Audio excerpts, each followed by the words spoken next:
Hello students, welcome to T.I.M.E class. This particular session, we are going to have a discussion of Grignard reactions, which is part of chemistry. Before we begin, I want you all to have a set of papers and pens so that you can note down the things as we move on. So shall we begin? Now, what is this Grignard reagent? Sometimes or originally called Grignard reagent. Now, this Grignard reagent is usually having this as the formula. This is the most familiar formula that a student knows, right? RMgx. This R is what? R is a carbon, right? And this is the metal. So it is a metal carbon bond that we have. So it is an organometallic compound. Organo for the carbon and the metal that we have. So it is an organometallic compound. What is so special about this Grignard reagent and its reactions is that it not only benefits the student who is going to prepare for the board and the entrance exams, because lots of questions will come from the Grignard reagent. It also is useful for the chemist because Grignard reagent is a useful starting material. So it is employed in the preparation of various compounds, various useful compounds. And therefore, Grignard reagent not only benefits the student or is required by the student, it is also required by the industrial chemist. So shall we begin? So Grignard reagent is a very useful reagent, right? Making lots of material. So we shall begin with what is the method of preparation. So RMgx is made when Rx, what is R that we will see here, that is already shown here. R could be an alkyl or an aryl. It could be also vinyl. It could be also allyl, right? Any of these things. It is all carbon based. So there is no restriction here. R can be alkyl, aryl. Aryl means the aromatic ring, usually a phenyl, or a vinyl, C double bond C, or an allyl, C double bond C, single bond C. That carbon is sp3 carbon. That is the allyl carbon. So this RMgx formation requires dry ether conditions. This is very, very important. So if dry ether conditions are not employed, which means that there is some amount of moisture, then this reaction will not give us this product. So Grignard reagent cannot be prepared when there is even a small amount of moisture. Why so? That we have to check now. Why is this Grignard reagent formation requiring extremely anhydrous conditions? That we will see now. Before we begin, probably this part, R is the negative portion because we said it is an organometallic. Metal is a positive portion, is it not? It's an electropositive atom that is attached to R. So R becomes negative portion. So when it is a negative portion, it can function as a nucleophile. This is the most important thing that we need to know about a Grignard reagent. A Grignard reagent has got the R as a negative portion and therefore can function as a nucleophile. Now let us look at what are all the different types of reactions that this Grignard reagent undergoes. First is with active hydrogen compounds. Now the answer for this lies here, right? Why is Grignard reagent formation formed only or is happening only under extreme anhydrous conditions? That we will know when we are doing this first one. Second, reaction with carbonyl compounds, aldehydes or ketones. Then with nitriles, C triple bond N. With esters, RCOOR. With acid chlorides, RCOCl. With acid anhydrides, RCOOCOR.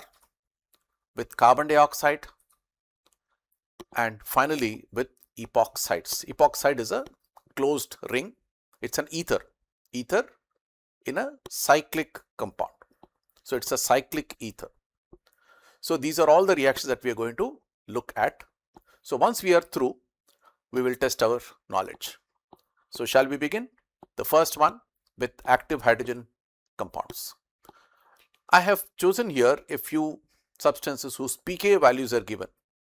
pKa of ethane, benzene, cyclohexane.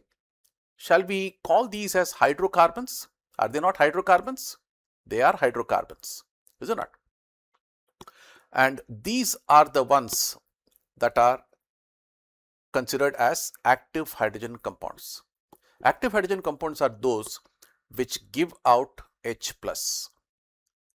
And the Grignard reagents R- is going to pick up this H+ to form RH.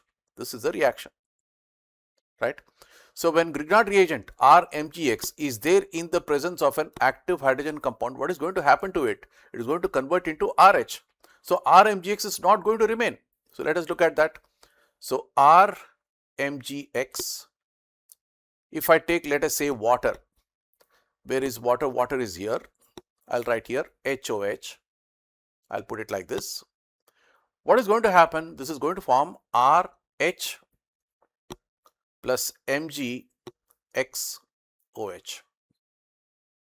So what does this mean? Why is this R picking up this H+? Now HOH is having 15.5 as the pKa. So 15.5 I'll write here. And this RH could represent some hydrocarbon. RH is an hydrocarbon, right? So look at all these values. These values are more than 40. pKa is more than 40. 40 onwards it is it not?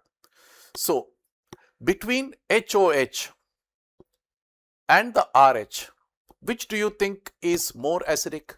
HOH is more acidic.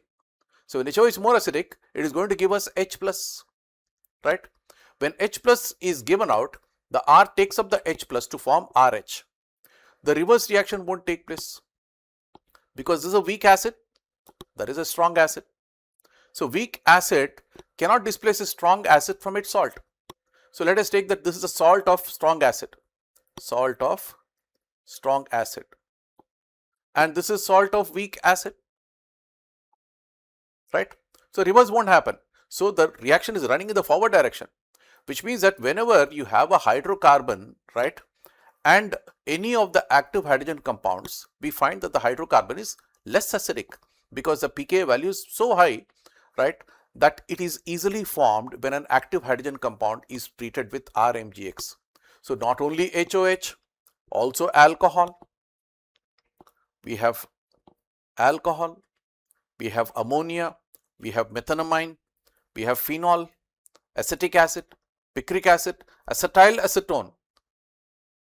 See how low their pKa values are. So they are all active hydrogen compounds, which means that they are acidic when compared to the hydrocarbon product that we get from here. Is that clear? So this is the reason why a Grignard reagent cannot stand the presence of active hydrogen compounds. So whenever you have an active hydrogen compound, the Grignard reagent is going to turn into RH. So this won't remain. So whenever an active hydrogen compound, for example, moisture is having water is an active hydrogen compound. So in the presence of water, the Grignard reagent no longer survives. It turns into RH. So if you want the Grignard reagent to be present, we need to have dry ether conditions. I hope this is clear. So active hydrogen compounds, the Grignard reagent is directly reacting with them, giving the hydrocarbon as a product, corresponding hydrocarbon. Is this clear? So shall we move on to the next reaction, that is with a carbonyl compound. Now with a carbonyl compound, we know that we have C double bond O, part of aldehyde or ketone. So what is this Grignard reagent going to do? RMgX, I'll put it like this. R is the minus portion, which is actually delta minus. We will not have a full charge, partial charge. And this is also a partial delta minus, and this is partial, delta plus and delta minus. So this R is going to attack this positive carbon. So this R is nucleophilic and this carbon is electrophilic, right? The carbonyl carbon is electrophilic and will attract a nucleophile. The moment R hits this carbon, this bond, pi bond, is broken and we are going to have C with the R here and the MgX attached to the O. All these things will happen under dry ether conditions. Now the moment you have this compound, now we can add water. When you add water, what is going to happen? This bond is going to break. On this side you have hydrogen, on that side you have OH. Because O is negative, will take up the H plus, Mg is positive, will take up the OH. So what is this now? This is an alcohol, is it not? So this is an alcohol that is formed. So we have C, OH and R as a product, starting from C double bond O. So let us look at the starting material and the product. If I have started with formaldehyde, that is the first aldehyde, both are hydrogens here, we'll have the same hydrogens here also. So formaldehyde is going to give us what? The OH is there on a carbon which is attached to only one carbon. So this is a 1 degree alcohol. So you get 1 degree alcohol when you start with a formaldehyde or methanol. So methanol gives 1 degree alcohol. Now if I replace this hydrogen, one of the hydrogens, with some R, let us say R. So this is also R. Then this becomes secondary alcohol. So if I have any other aldehyde, it could be also aromatic, right? The R need not be only alkyl, isn't it? That is what we mentioned at the beginning itself. R can be aryl, alkyl, allyl, vinyl, any of. So this becomes what? This becomes a secondary alcohol, isn't it? So any other aldehyde is going to give secondary alcohol. Methanol, that is the first aldehyde, first aliphatic aldehyde, gives 1 degree alcohol. And if I have this also as an R, it is a ketone, is it not? So this is also going to be a ketone. So right here, ketone gives us what? Tertiary alcohol. Clear? So a Grignard reagent, how different compounds it is giving.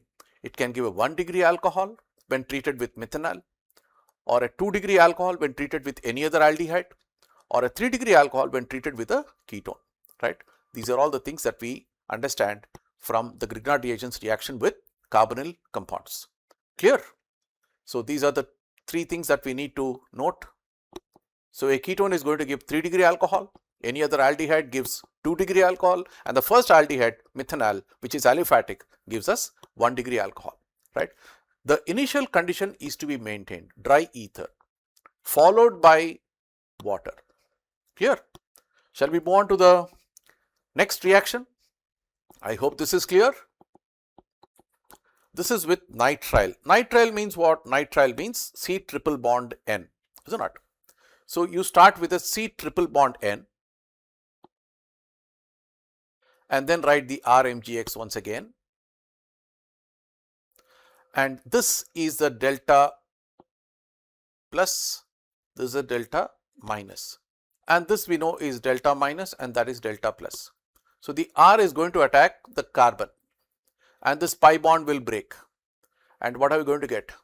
We're going to get C with an R attached there, double bond N, and the N will have the MgX attached. Now this is again under dry ether conditions. Then upon hydrolysis, what is this going to give? This bond is going to break completely. OH, H, OH, H. So this is removed as NH2MgX and this part becomes a gem diol. Gem diol will lose a water molecule and will form a carbonyl compound. So this OH and OH, one water molecule is lost because gem diols are not stable.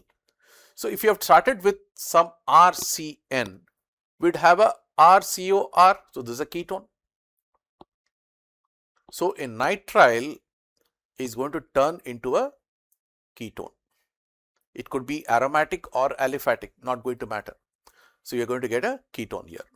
That ketone, if you still have some amount of RMGX left, means this RMGX is in excess, let us say, or 2 equivalents, you're going to get a 3-degree alcohol, right? Continuation of what we saw in this here.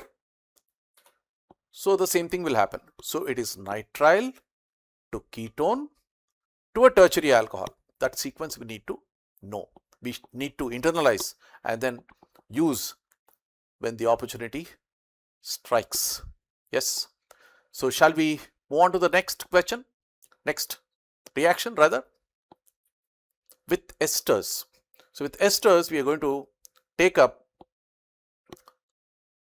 the formula of an ester as R C double bond O OR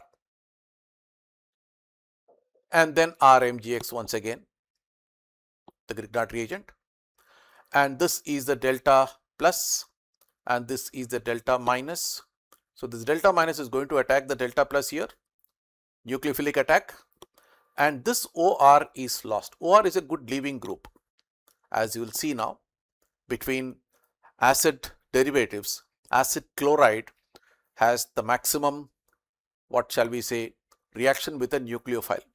So acid chlorides followed by acid anhydrides followed by esters, they can react with a nucleophile, undergo a nucleophilic substitution. So what is going to happen? You're going to have R C double bond O R. So this is a ketone now. So when we started with an ester, we get a ketone, and that ketone will give tertiary alcohol. The initial reaction is in dry ether, right? And then when you get this tertiary alcohol, we bring the H2O there. Actually, when this happens, the single bond doesn't break so easily. The pi bond first is broken, and when this back polarizes, then the OR is out. So OR will not be out in the first step itself. It is a pi bond that breaks. Whenever this R attacks this carbon and carbonyl carbon, the pi bond, which is the weaker bond, that will break, right? But when it back polarizes, but that is when O minus becomes O, that is neutral O again, then the OR will be lost. Ultimately, what is lost is OR. So OR is lost and we get ketone. Once you get the ketone, you get a tertiary alcohol. So this is also ester to a ketone to a tertiary alcohol. Nitrile also gives the same thing, is it not? So esters will also give the same thing. Now, as I mentioned, RCOCl, it is good to note here itself, RCO OCOR, anhydride, and then RCOOR, that is what we did now, ester. These are all in this order. That is, the Cl can be easily removed, followed by this OCOR, followed by this OR. Clear? So this is the order of reactivity with a nucleophile. So nucleophilic substitution order. What is the nucleophile here? Nucleophile is the R, right? So the R is going to replace this Cl, replace this OCOR, replace this OR. Clear? All these things are nucleophilic substitutions. Clear? And ketone to tertiary alcohol is an addition. It's a nucleophilic addition, because in the tertiary alcohol, we do not have any pi bond. So till this point, there is a pi bond, so it is a substitution. But ketone to tertiary alcohol is a nucleophilic addition. I hope this is clear. Next, we'll move on to reaction with acid chlorides, which we have seen already, right, is part of the same nucleophilic substitution. And in fact, acid chloride is better than ester. So for the sake of completion, we are putting it here. So R is going to attack, the Cl is going to be out, you get a ketone. So RCOR. If you find that all are R's, right, and it may mislead, right, to us that all R's need to be the same, need not be. So if that is the case, I'll put an R1 here and an R2 here. So this is the R1 there and that is the R2 there. I think this should be good. Then this will turn into a tertiary alcohol, because the moment you get a ketone, if you have this RMGX is in excess, then you're going to have a tertiary alcohol formed. So acid chloride to ketone to tertiary alcohol.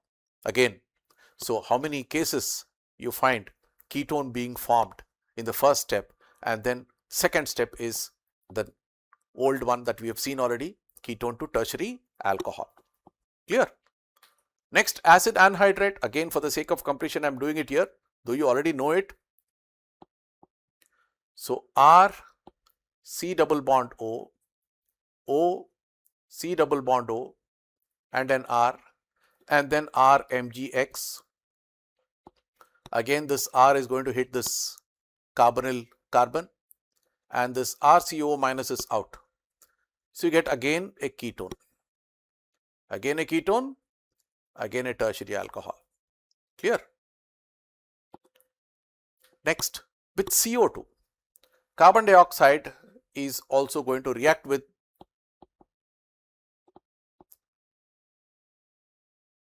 RMgX. So I can put this carbon dioxide like this, put the RMgX and use this R. So what I have shown here is that R takes up the 2 electrons of the bond. Only then it becomes R minus and hits this carbon. And then this pi bond breaks. And you're going to have R C O minus. That O minus will become OMgX. So it is double bond O here. So I'll put here MgX. Up to this it is dry ether. And then hydrolysis. HOH. So you get RCOOH. One interesting thing to note here is that suppose we have this RCOOH present and you still have RMgX around. What is going to happen? This is an active hydrogen compound and the first reaction takes place. I want you to note that. In one of the questions we are going to encounter this. So if RMgX is around, right, you are going to have RCOOH reacting with RMgX. So you have to take calculated quantities of RMgX. You should not have excess of RMgX. If it is there, then it is going to react with the product itself, right? So that should not happen. So if you are particular in forming the carboxylic acid and not getting any other byproducts, you should take calculated quantities of RMgX for how much CO2, how much of RMgX has to be taken up. Clear? Next, we'll move on to epoxide. This is the last reaction that we said we are going to do. Now, epoxide is a cyclic ether, we said. So the RMgX, I'll put it here for the sake of clarity. This R minus is going to attack this carbon and this bond will break. If I take this as carbon number 1 and that is carbon number 2, the R is directly attached to carbon number 1. Then we have the carbon number 2. Then we have the OMgX formed.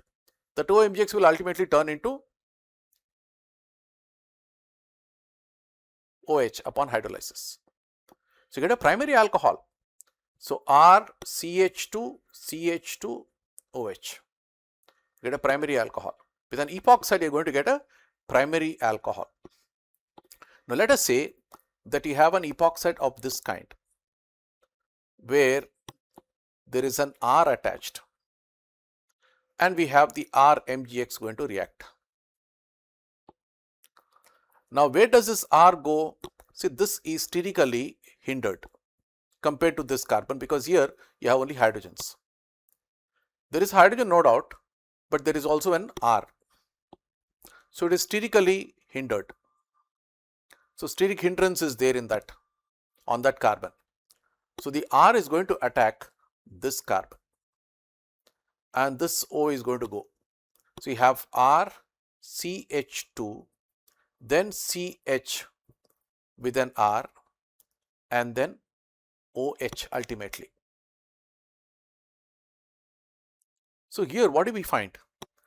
We find that this OH is there on a carbon which is already having a carbon. So you get a 2-degree alcohol here. Here. So wherever the steric hindrance is there, the R is not going to go. So the nucleophile has to go and attack. So it should find a clear path. The path needs to be clear there. So two hydrogens do not offer as much block as one hydrogen and one R, or when two hydrogens or when two R's are there, the problem is even more severe then.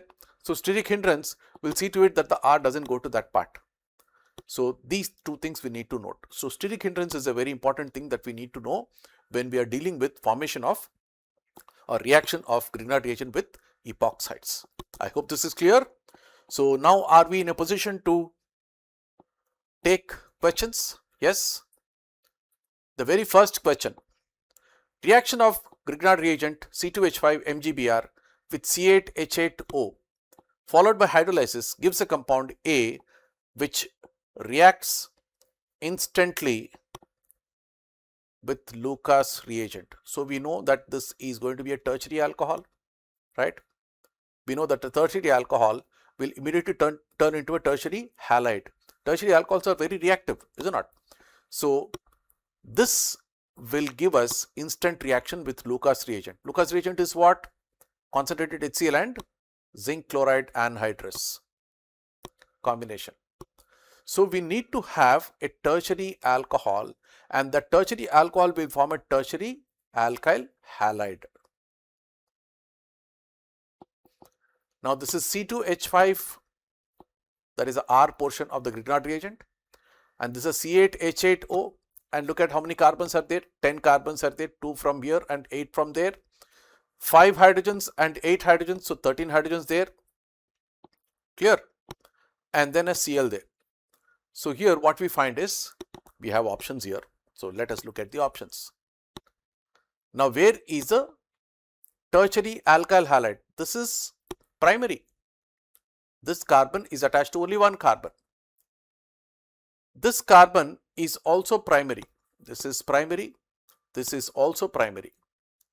What about this? This carbon is attached to a carbon here, a carbon there, and a carbon there.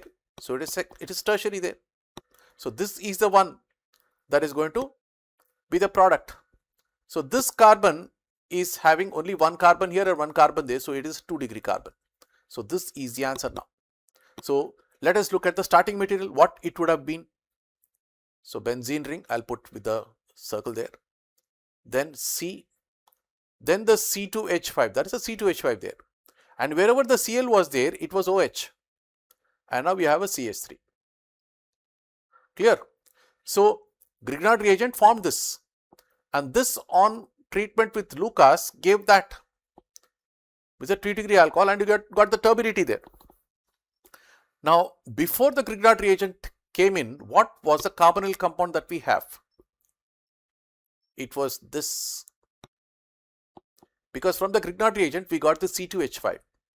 The C2H5 attacked here, so I'll put the C2H5 here, MgBr, which attacked this carbonyl carbon, and that became OH, that is the OH here, and this is C2H5 that you have here, and the CH3 continues.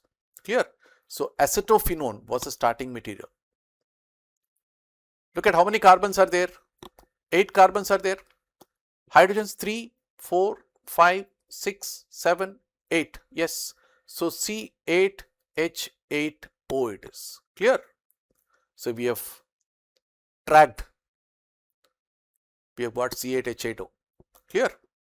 So the compound B is option C. I hope this is clear. We'll move on to the next question then. Now this is the simplest, I think. Grignard reagent shows addition on all these, wherever there is a pi bond. So there is a carbon which is delta plus, delta plus, delta plus, and there is a pi bond which can polarize, right? All of these. Simplest question. Now, what is the product that you get in the first step when you have excess of magnesium in dry ether? So I'll write the starting material. With the skeleton part I'll write. There is a Br here. C, then C, there is a Br, and then there is a C. When you say there is excess of magnesium, magnesium can attack both the carbons, right? So wherever the Br is there, the Mg is going to be getting inserted in that. So we'll insert the magnesium here and here. So what do we get? MgBr and then MgBr. This is the first step, right? They don't happen one after the other. They are one step. As long as you have sufficient amount of magnesium, one magnesium will come to this part, one magnesium will go to that part, right?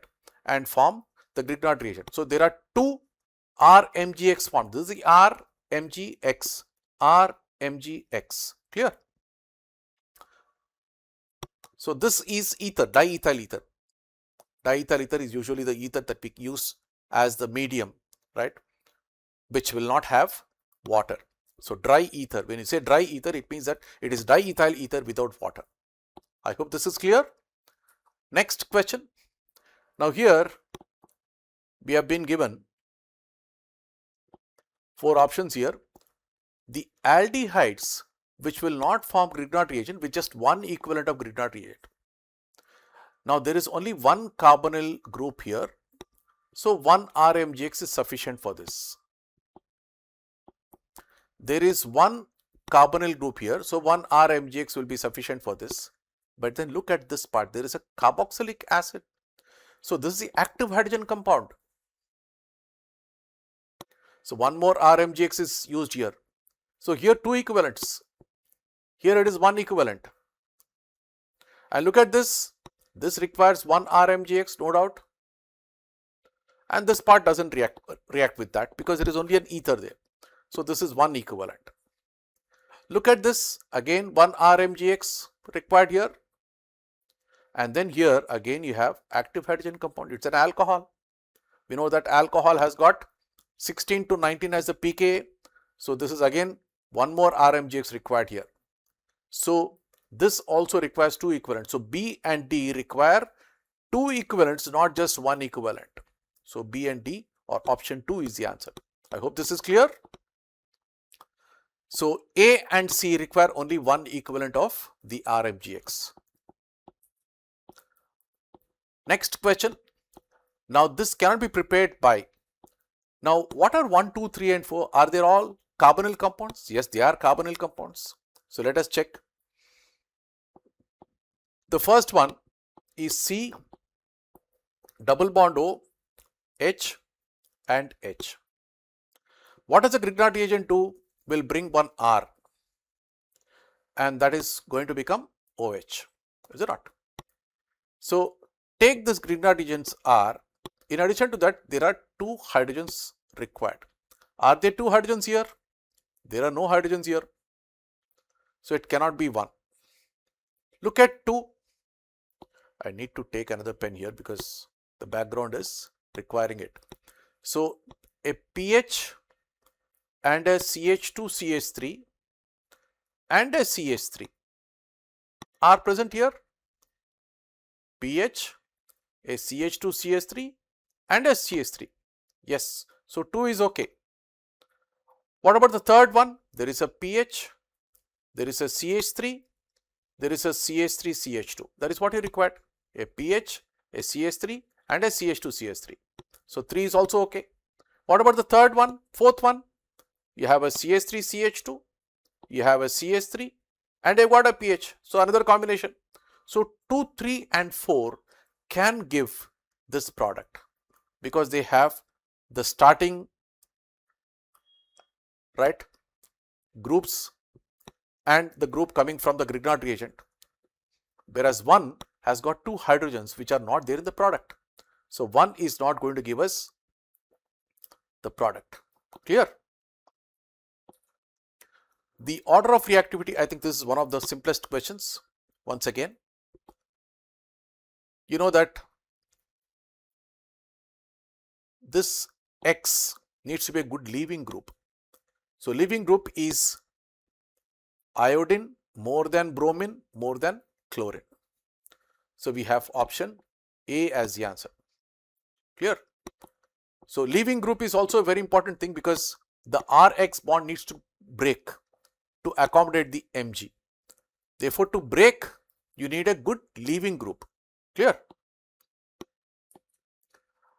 Next, now look at this. There is a Br here, there is a Br here. I think it's a symmetrical molecule. C triple bond C, on either side CH2Br, CH2Br. With excess of Mg in dry ether, this part is also getting an insertion of magnesium, even that part. But what if only one equivalent of magnesium is given in dry ether? That we need to check now. Look at this now. Now we have C, C, triple bond C, single bond C. On either side you have a bromine there. Now only one equivalent of magnesium is there, so only one Mg will get inserted. The other bromine will remain as it is.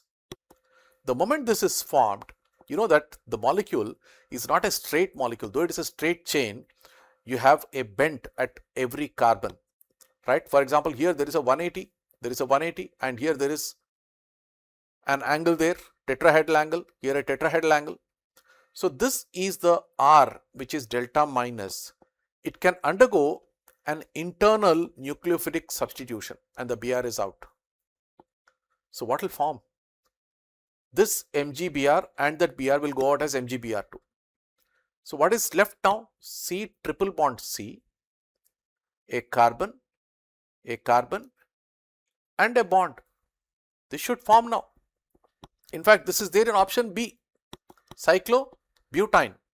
But then in cyclobutane, look at the bond angle. This bond angle is close to 90. Whereas sp requirement is what? It's an sp carbon. Sp requirement is 180 degrees. So this molecule cannot form at all. So before this molecule forms, or if this molecule has been part of an intermediate, let us say, it won't be. Still, if you start with this molecule cannot be in this position. So what should happen? What should happen is that this bond should break and this bond should break. So when it breaks, you get an open chain. So if this is carbon number 1, let us say 1, 2, 3 and 4. You have 1, 2, 3 and 4. On the first carbon, between the first and the second, you have a double bond. Between the second and the third, you have a double bond. Between the third and the fourth, you have a double bond. So this is what? This is option D. Is it not? So this is a much more stable substance than this. This is very unstable. It cannot hold the molecule in that position because carbon is sp and you require 180 degrees as a bond angle, whereas you have close to 90 degrees. So this molecule won't be formed at all. So instead, you will get the open chain form. So this is what? How do you name this? Buta 1, 2, 3 triene. Clear? So it is option D. Now, which of the following reagents will react with Grignard reagent to form an alkane? So which of these is an active hydrogen compound? That is what we need to know. Active hydrogen compound means it should have a very low pKa value. Now nitroethane is CCNO2, which means that this hydrogen could have gone and you get a minus charge there. Acetyl acetone is C double bond O, a CH2, a C double bond O and a C. So you'll have a minus charge here. Acetaldehyde C double bond O, H. So you'll have a minus charge there. And the fourth one is acetone C double bond O, a C, and you could have a minus charge there. Which minus charge is stabilized? That we need to understand. That will give a parent substance with low pKa. Now this minus can be delocalized into the NO2. NO2 is an electron withdrawing group, no doubt. But what about this? This can be delocalized either this side or even that side. In fact, this has got a pKa of 9 we saw in that table, is it not? So it is acetyl acetone that has the minimum pKa and can react with Grignard reagent to form an alkane. Clear? So it cannot be acetone. Acetone also has an electron withdrawing group in the form of C double bond O. Also for acetaldehyde there is, but for acetyl acetone, right, the delocalization is on either side. So the minor charge can be easily delocalized and therefore can get stabilized. And therefore B is the parent substance whose pK is so low that it can be the active hydrogen compound to the Grignard reagent. I hope this is clear. Next, how many liters of ethene would be produced when 2.62 grams of vinyl magnesium bromide? Vinyl magnesium bromide. So there is a hydrogen there and there are two hydrogens there. Is going to react with what? Ethine. Ethine is the active hydrogen compound. So this part is going to take up this part to form ethene. C double bond C, H, H, H and H. Clear? Now look at how many grams do you have? 2.62 grams. Now you get the moles. To get the moles, what do we need? Weight by molecular weight we need to do. 2 carbons, 24. Magnesium, 1 magnesium, 24. 3 hydrogens, 3. Bromine, 80. Add up. 8 plus 3, 11, 9, 10, 11, 12, 13 by 131. So this is nothing but 0.02. And then how much of ethane do you have? 224 ml at STP means divided by 22,400. So this is 0.01. So 1 mole of this and 1 mole of this would give 1 mole of this. But then this is 0.02, this is 0.01. So which is limiting? This is the limiting reagent. That is excess, is it not? So use of excess and limiting reactants also is being employed here. So the limiting one is going to decide how much of product is going to form. So 1 mole will give 1 mole. So 0.01 will give you 0.01. So 0.01 is the number of moles of ethene that you get. So into 22.4 would be the volume that you will get. So 0.224, where it is? Option A. Clear? So this is a numerical based on Grignard reagent. Yes, a different kind of question. So we are trying to cover as many different questions as possible so that you will not face any difficulty when you are actually writing the exam. Clear? Next, I think this is the simplest of all. Now, this phenol has got a pK of 10 and is a Grignard reagent. So this is the R of that. R of that will take the hydrogen of this to form benzene. That's it. So this is active hydrogen compound. Active hydrogen compound will give the hydrogen there and this R part will pick the hydrogen to form the hydrocarbon, benzene. Clear? One more question on this carbonyl. Where is this 3-degree alcohol formed? Now this is the R which will attack this C. The Cl is a good leaving group, will go out, right? So what do we get? We get the R, then the C double bond O, then the hydrogen, right? And because this is excess, you will have R, C, OH, H and then that R. This carbon is attached to only 2 carbons, so it is 2-degree alcohol. It is not 3-degree alcohol. So A is out. Now this will give us, because acid chloride we saw with Grignard reagent will immediately give the ketone and ketone will turn into a tertiary alcohol.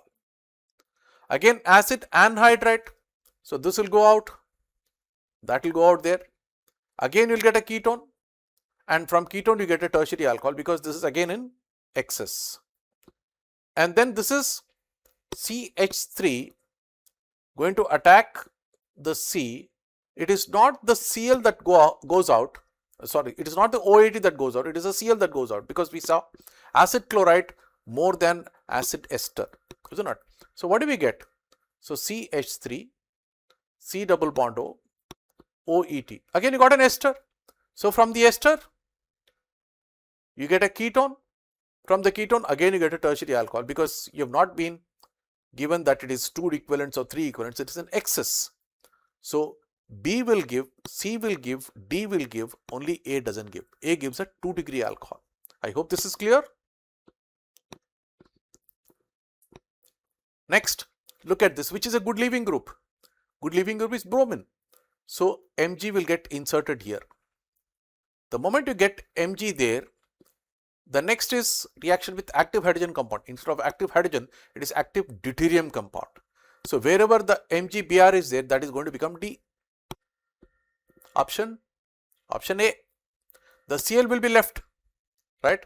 The Cl cannot go. Bromine cannot be there and Cl cannot go. So option A it is. Clear? D2O is heavy water. So instead of H2O, the pK is slightly higher than that of water, but still well within the range. It is definitely better than a hydrocarbon. Next, there are some compounds shown here. You have to check how many equivalents of RMGX are required. This is an ester. Ester to ketone to tertiary alcohol. You require 2 moles of Grignard reagent. Acid chloride to ketone to tertiary alcohol. 2 is okay. This is ester to ketone to 3-degree alcohol, and there is also an active hydrogen there. We mentioned that in the questions we are going to take up this active hydrogen usage there, active hydrogen compounds usage there. So this part is taking 2 moles and that part will take 1 mole. So this is true. And here 1 mole, 2 moles and 1 mole. This is active hydrogen compound. This is an aldehyde. This is an ester. Ester will require 2. Aldehyde will require 1. Active hydrogen compound will require 1. So this is 4. 4 is true. Incorrect option is A. For A you require 2, not 1. I hope this is clear. Order of reactivity. We know that a Grignard reagent is having R as a minus portion, which is nucleophilic, and it is going to attack a carbon which is electrophilic. So this carbon will have some inductive effect and is therefore less positive compared to the previous one. This carbon is having 2 methyl groups giving, still less positive. And this is giving, this is tertiary butyl, gives more inductive effect. And sterically, 1 is the best. So sterically and electronically, if you're looking at 1 is greater than 2 is greater than 3 is greater than 4. 4 has least positive charge and maximum steric hindrance. Here maximum positive charge, minimum steric hindrance. Correct? That is how A is the answer. Clear? I hope you have taken up sufficient questions to test your knowledge. One more, I think this is very similar to what we did in the previous one. So the Grignard reagent is going to attack a carbonyl compound. All are carbonyl compounds, B, C, A, D, all these things are. Now what you require is Me, Et, pH combination. You have Me, Et, pH combination. We have Me, Et, pH combination. We have Me, Et, pH combination. We have, there is no Me. We have Et, pH combination. So this will not give. So A, B and C will give this product. D will not give because D will form what? 2 ethyls and 1 phenyls on the COH. Clear? I think this is the last question that we'll be doing. 2-bromo-octane. Let us put this 1, 2, 3, 4, 5, 6, 7 and 8. 2-bromo. There is a hydrogen there. And Mg will get inserted there. And this is going to react with carbon dioxide. The moment this happens, actually this bond breaks and you get a radical. The moment you get a radical, the chiral carbon can be of 2 kinds. The hydrogen can be down or hydrogen can be up. So you have both the products formed. So A and B. See what is A? Look at this. This is 1 in the RS configuration. 1. This is 2 this is 3 and that is 4. Hydrogen is on the vertical line, so on the right position. 1 to 2 to 3 is anti-clockwise, so S. This is 1, that is 2, this is 3. This is R. So you get both R and S. C. Because here the carbon forms a radical. Once it forms a radical, there are 2 cases. So 2 chiral carbons can form. Clear? So that is all for this session. I hope you had sufficient theory covered, sufficient problems taken up, right? And you have tested your knowledge sufficiently on different types of questions, right? So see to it that you make the most of these sessions. You can note our details here, right? The YouTube channel, which will have live sessions as well as short videos of this type for all interesting videos, right? And for any knowledge-based things that can assist you in your entrance exams, please subscribe to us, right? And see to it that you make us part of your successful journey. Thank you. Best wishes.